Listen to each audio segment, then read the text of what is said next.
Bano be bamu ku batuuze abasoba mu 5,000 abazze eri akakiiko akanoonyereza ku mivyo gy'eby'ettaka akakulira omulamuzi Catherine Bamugemereire okuwulira okwemulugunya kwabwe nga balumiriza poliisi okwekobana n'omusuubuzi omwe butalejja okubagobaganya.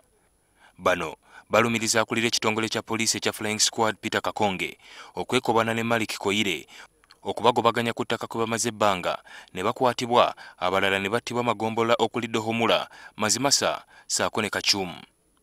Akakiiko kalumiriza Kakongo okubaako ne ky'amanyi ku mivuyo gino kubanga mpaawo kye yakolawo nga batuuze beemulugunya ku ky'okubagobaganya ku ttaka.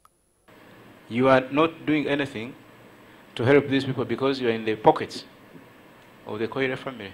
Oh my God. My Lord, that's not true. Because I didn't know the Koire they are talking about. I didn't know the Koire they are talking about. I don't know this is Haji, somebody who was from Hula.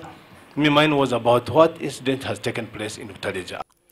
Kitegerekese nti abatuuze bangi bakwatibwa nga poliisi yeekwasa nti baayokya ennyumba ya munnaabwe okusobola okubatiisatiisa okudduka ku ttaka lyabwe Koire asobole okulyezza. As you were busy arresting Asan for Asan, people's land was being taken. There was no